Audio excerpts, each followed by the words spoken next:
बिस्मिल्लाहिर्रहमानिर्रहीम। मुअज़्ज़ज़ सामीन व नाज़रीन, जज़ा टीवी में आपको खुशामदीद कहते हैं। उम्मीद है कि आप खैर व आफियत से होंगे। नाज़रीन, जिस अंदाज से आप जज़ा टीवी को पज़ीराई बख्श रहे हैं उसके लिए हम इंतहाई शुक्रगुज़ार हैं। जो लोग नए हैं उनसे गुजारिश है कि जज़ा टीवी को सब्सक्राइब करें, बेल आइकन को दबाएं ताकि वीडियोस बर वक्त आपको मिल सके।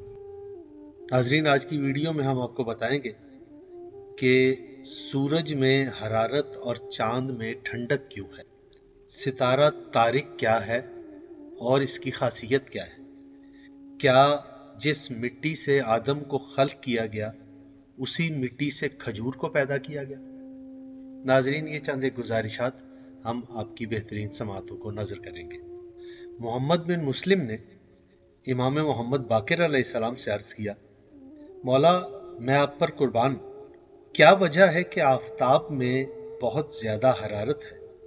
आपने फरमाया, अल्लाह ने सूरज को नार के नूर से पैदा किया, फिर इस पर एक तबक साफ पानी का रखा, फिर एक तबक उसका और एक तबक उसका। जब इस तरह 7 तबक हो गए तो उसको आग का लिबास पहनाया। इसी वजह से वो चांद से ज्यादा गर्म हो गया और चांद को नार के नूर से पैदा किया और इस पर साफ पानी का एक तबक रखा और फिर एक तबक उसका रखा और फिर एक तबक पानी का रखा, यहां तक कि जब 7 तबक हो गए तो उसको पानी का लिबास पहना दिया। इसलिए चांद आफताब से ज्यादा ठंडा है। इमाम जाफर सादिक अलैहिस्सलाम से रिवायत है, आपने फरमाया, जब अल्लाह ताला ने आदम अलैहिस्सलाम को मिट्टी से पैदा किया तो इसमें से कुछ मिट्टी बच गई। अल्लाह ताला ने उस बची हुई मिट्टी से खजूर का दरख्त पैदा किया।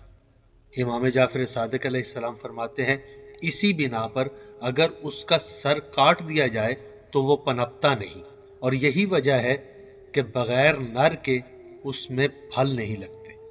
हजरत अली अलैहिस्सलाम से सितारा तारिक के मुतालिक दरियाफ्त किया गया तो आपने फरमाया, यह आसमान में सबसे हसीन सितारा है, लेकिन लोग इसकी मारिफत नहीं रखते।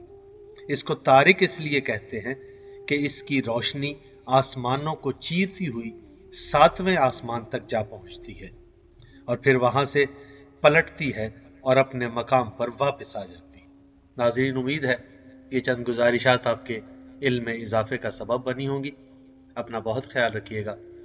वीडियो अच्छी लगे तो इसे शेयर ज़रूर कीजिएगा। खुदा हाफिज़।